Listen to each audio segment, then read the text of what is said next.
Bonjour à tous.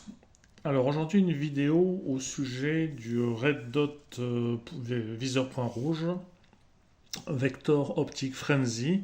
C'est le modèle 1.20.28 3MOA.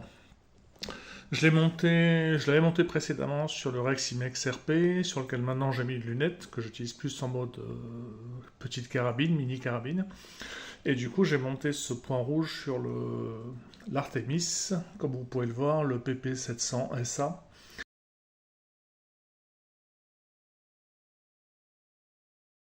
Principalement en tir 10-15 mètres et jusqu'à 30 mètres. Simplement, c'est que jusqu'à présent, j'avais le support, comme vous pouvez voir, pour fixer le viseur. Avec la fixation Picatinny en 20-21 mm. Et j'ai mis un adaptateur, comme vous pouvez le voir ici dessous, pour correspondre au rail 11 mm du Pipet 700. Mais ça surélève beaucoup le viseur point rouge. Et donc l'axe de visée est très haut au-dessus du canon. Le but est d'avoir un axe de visée qui soit le plus près possible du canon pour avoir le moins possible d'erreurs de parallaxe. Alors j'avais essayé de monter ces petits adaptateurs plus fins, moins hauts, comme vous pouvez le voir. L'inconvénient, c'est que cela se monte très bien sur des colliers de lunettes et beaucoup moins sur un Red Dot. Ensuite, donc j'avais aussi un rail, mais celui-là, donc on voit le bas en 11 mm et le haut en rail Picatinny, mais très long. Donc j'avais trouvé ce modèle plus court, qui correspondait mieux, mais qui était toujours aussi haut. Et là, je viens de commander, je l'ai trouvé, tout simplement, le montage spécifique à ce Red Dot, spécifique au Frenzy, en version 11 mm. Donc je viens de le recevoir et je vais donc le monter en lieu et place du double système Picatinny plus adaptateur Varai 11 mm.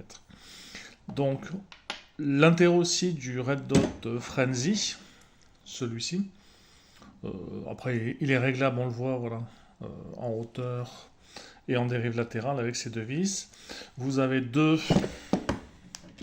boutons pour régler les 7 niveaux d'intensité du point rouge. Il faut juste penser à l'éteindre. Pour l'éteindre, pardon, il faut appuyer sur le bouton moins 2 secondes et le bouton plus 2 secondes pour l'allumer. Dessous, c'est une pile, on va le voir, une CR2032 qui dure assez longtemps. Donc il est fourni, ce Red Dot, avec le système de montage Picatinny.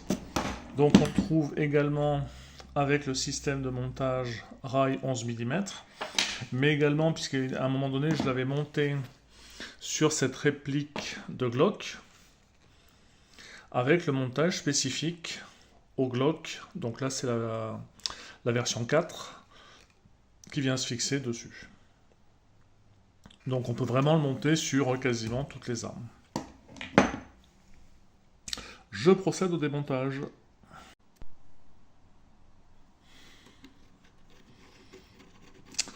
Alors je commence par démonter l'adaptateur «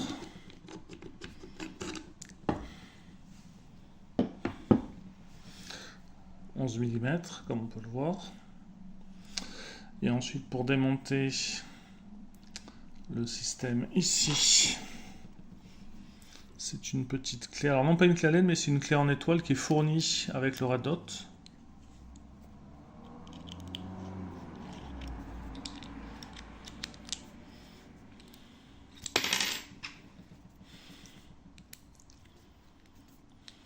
Voilà. Donc là vous pouvez voir le système adaptateur rail Picatinny vers 11 mm, mais qui fait à peu près 1 cm d'épaisseur. Le système de montage d'origine en modèle Picatinny, que je vais remplacer par le modèle 11 mm, ce qui va abaisser du coup le viseur red dot d'à peu près 1 cm.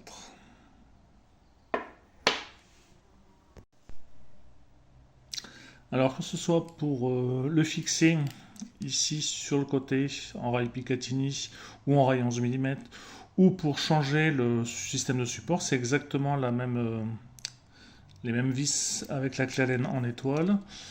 Voire pour changer la pile, il suffit juste de dévisser ces deux petites vis ici.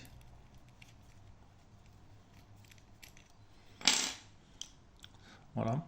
Donc là on voit le support ici en rail Picatinny, à côté le support 11 mm, hop, dans ce sens-là.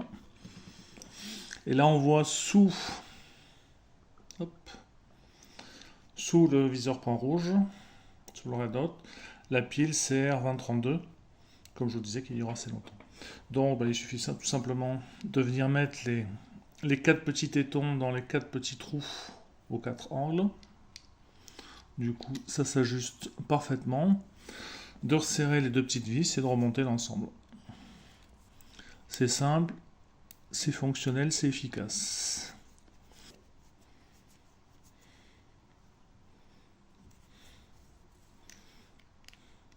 Alors après, inutile de serrer trop fort, ou serrer simplement modérément que ça tienne, mais voilà, sans que ça force non plus démesurément.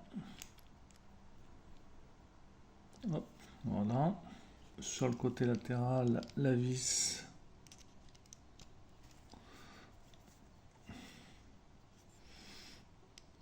qui permet le serrage du rail 11 mm.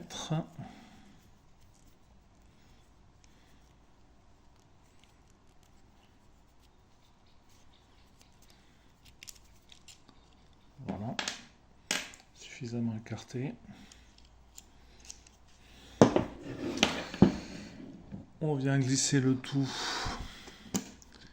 ici sur le rail que je vais mettre en position le plus arrière possible. Et il suffit juste de resserrer ensuite ici.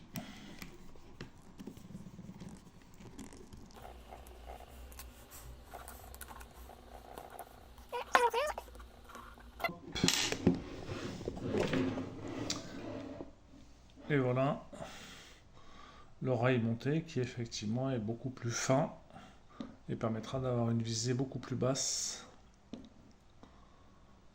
par rapport au canon.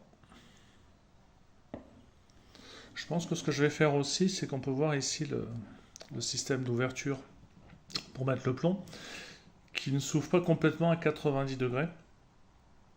Et j'ai vu certaines crosses 3D qui ont été faites. Cette partie-là est un petit peu plus basse, qui permet une ouverture plus complète à 90 degrés, qui permet de mettre plus facilement les plombs. Donc il suffit de mettre un tout petit coup de lime, là ici à l'intérieur, en démontant la crosse bien sûr, pour mettre ça un petit peu à plat et pour que ça s'ouvre complètement. Je pense que c'est ce que je vais faire ensuite. Voilà, il ne reste plus qu'à régler rezéroter le red dot et de faire quelques essais.